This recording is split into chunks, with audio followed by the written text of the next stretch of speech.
watch out, ball. Oh, you lame. Look at my lane, he's switching lanes. Look at my nines, look at my blazers, look at my fours, caught with laser. What's up, everybody? It's Sneakerhead M-Checks. Today I'll be reviewing the Nike Kyrie Spongebob collection featuring the Kyrie 5s and the Kyrie 2 lows. What's cool about all of these is that each pair looks better in person. Initially, I intended on only keeping the Squidward pair, but now that I've seen all of them in person, I think I need a pair of Patrick's as well as a pair of Mr. Krabs in my size. I still don't think I like the SpongeBobs or the Sandys enough to keep them for my collection, but they're still both nice shoes, and they definitely look better in person than they did in pictures.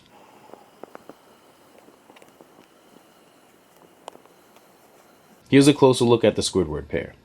So the brown part of the midsole represents the shirt Squidward always wears, and the bluish purplish part represents the bottom of his feet. They have Squidward's skin pattern going along the swoosh and the heel, and here on the tongue they have Squidward's clarinet, which she loves to play. Here's a close look at the Mr. Krabs pair. Now the first thing I noticed about these was the money pattern in the sock liner.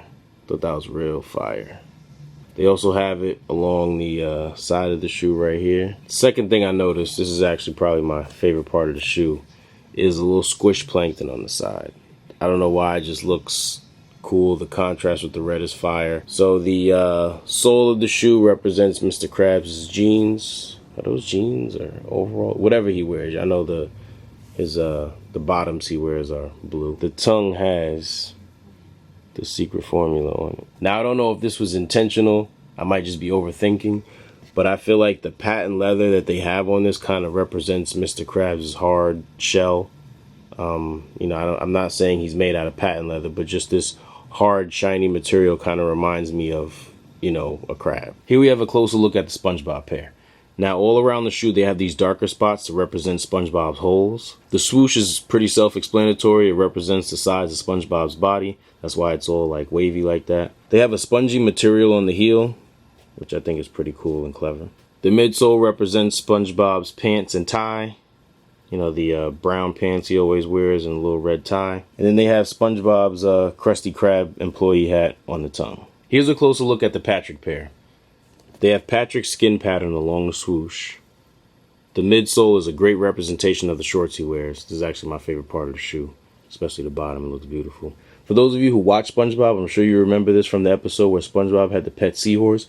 But for those of you who don't or are unfamiliar with this, check out Season 3, Episode 42B. So here's a close look at the Sandy Cheeks pair. The first thing that you can't help but notice is the flower that Sandy wears on her helmet. You also have these red and blue stripes that represent the red and blue stripes on the arms on Sandy's diving suit. If you come around here towards the side, you have the red dot that Sandy has on her boots. Over towards the back, there's an acorn because that's what Sandy likes to eat. On the tongue, there is some fur. Now, I don't know why they made the fur white as opposed to brown, considering that Sandy's fur color is brown, but it was still a fire idea. And here on the tongue, we have dumb old Texas. If you reside in Texas or are from Texas, please don't be offended. It's just a reference from the show.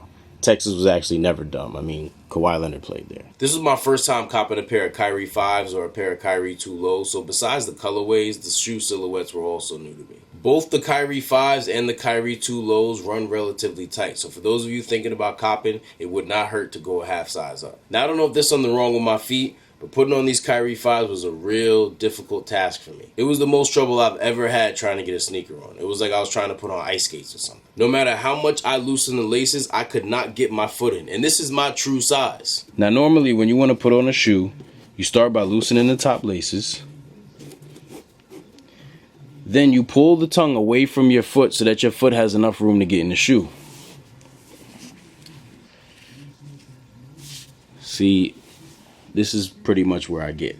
So I noticed the Kyrie 5s have this little leafy looking strap thing that makes that really difficult or nearly impossible to do. Now, I don't know whose idea this was, but if you look at the shoe from this angle and you see how the string is attached to the strap and the string goes through here, the lace goes through the string, so those two together really have this strap secured down and you can't really do anything with it.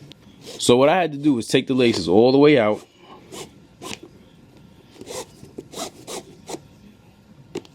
Well, not all the way out, but I had to take the laces out up to here. Right? Now I can pull this strap up. You see that? This is what I needed before, and I was unable to do that because of this.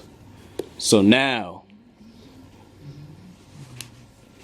I can get my foot in. It's still a little tight too.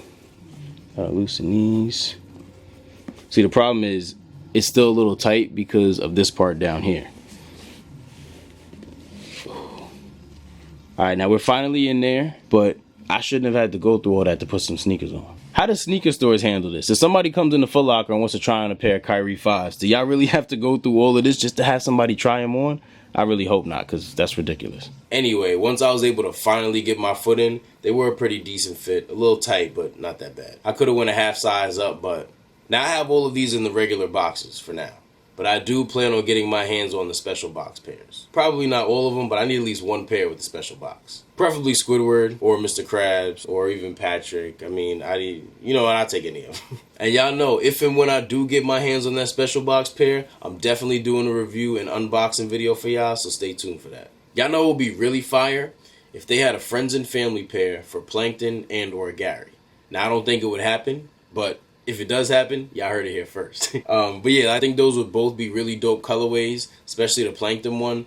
I was looking at the Mr. Krabs pair, and the little Plankton on the side gave me the idea. Nike should really hire me. They should have reached out to me for this, because I would have gave them plenty of ideas. We could have had a whole bikini bottom collection. Had a Mrs. Puff. We could have had Pearl. We could have had the guy that screams my leg. Larry the Lobster. Yo, they should have had a Mermaid Man and Barnacle. Yeah, I'm getting carried away now. Please excuse me. The little kid who used to watch SpongeBob all the time is coming out, so I just got all these ideas flowing.